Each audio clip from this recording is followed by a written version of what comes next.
Welcome, ladies and gentlemen, to this week's edition of the Black and Gold Report, a show all about UNC Pembroke athletics, presented by Pepsi. I'm Jenna Davison, and today on the show we're going to be talking football with head coach Shane Richardson, and on the second half of the show we're going to be talking to head women's soccer coach Lars Anderson. But first, we're joined by Coach Richardson. Welcome back to the show. Thank you. Let's start off like we do every week by recapping Saturday's game. Despite holding a 14-6 lead early in the second quarter, the Braves dropped a 30-17 contest to Catawba at Grace P. Johnson Stadium. Let's get your thoughts on this game, and then we'll dive into it a little bit more.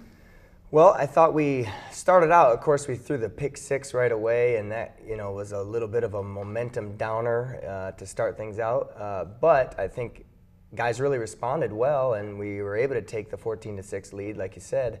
So that was encouraging. I thought we had some really good things that were taking place.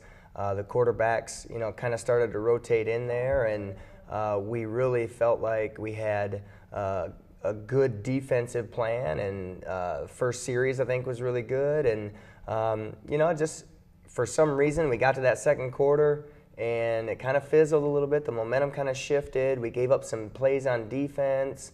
I think we punted 3 times on offense, and so both sides of the ball in the second quarter really didn't help things out too much. And then, the rest of the game kind of was a little bit like that. Defense actually played pretty well towards the end of the game. We did kick a field goal in the second half, but of course, everyone's got to be clicking on all cylinders for 4 quarters of the game, and that's got to happen in order for us to win the game.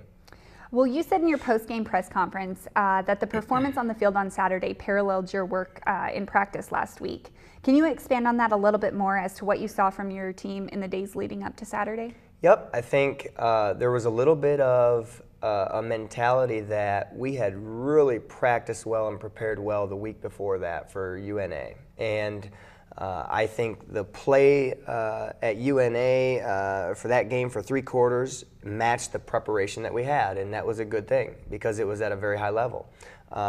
Then we came back, and I think there was a little bit of a letdown in the emotional momentum and the emotional preparation, and I think mentally, emotionally, there were some guys that just felt like they couldn't quite match that. And that led to some poor execution mistakes, some focus mistakes, and you saw that on Saturday. And so I think, it really is a simple concept, but you're going to practice you're going to play on Saturday the way that you prepare and practice throughout the week from Monday to Friday. And so that's kind of how it was. We didn't match the consistency and the high level of focus and execution and mentality, and I think that's what happened on Saturday as well. Well, Catawba capitalized early by intercepting freshman Reggie Pinner and returning it 28 yards for a touchdown. Despite being down early, you were able to score touchdowns on each of your next 2 possessions to rake in the momentum. What did you tell your offense after the pick 6 to get them going? Well, we just needed to make sure that we came back and didn't let it affect us. And I kind of got on Reggie a little bit there, just because I think there were a couple plays, even with the pick 6 there in that whole series, that was just a little bit less than sharp, and there was some communication problems, and I think we had a false start, and we really just were out of sync at that point. And so I kind of got on him a little bit, and just wanted him to kind of wake up a little bit, but definitely tried to encourage him and have him just bounce back. And I told him the week before too, it doesn't matter if you got 10 plays in a row that are bad, you make the rest of the game great. And I kind of said the same message to him as well. He's got to just flush that and play the rest of the way out.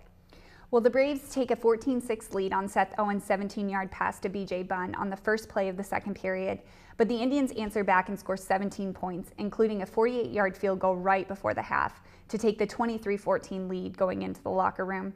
What are some of the things you told your guys during that break? Well, at halftime, we needed to make some adjustments on both sides of the ball because the second quarter, it wasn't quite as sharp as what we needed it to be. And so the overwhelming message was, hey, we can get the momentum back. We've got to come out in the third quarter and really try to just play one play at a time, focus on everybody doing their job the best they can, and really need to play with passion here and some enthusiasm for the next half. And we really wanted to try to do that in order to create some momentum there coming out of halftime. But at that point in the game, you're at a deficit, and We were down by 9, and we just couldn't quite get back in it. Well, Catawba comes out of the locker room and puts together a 9-play, 83-yard touchdown drive to go up 30-14 with 11 minutes left in the third quarter, and UNCP stops the 24-point run on a 25-yard field goal by Connor Haskins later in the period. What are your thoughts at this point of the game about what you need to do to get back into it? Yeah, I thought if we could just continue to, and I think after that touchdown, the defense really kind of started to lock in, and we stopped them, I think, the rest of the way. And so I felt like if we could continue to get the ball back to the offense, we had great field position with our special teams game, and I felt like if the offense could just play one play at a time and just keep driving and keep putting us in position to score, at least give Connor maybe a chance to kick some field goals, we could climb back into it. But, that just didn't quite happen that way.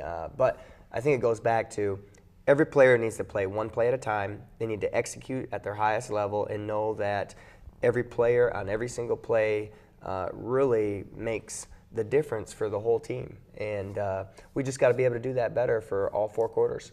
All right, well, we're going to take our first break, and when we come back, we're going to continue talking football and seeing some highlights from head coach Shane Richardson, so stay tuned.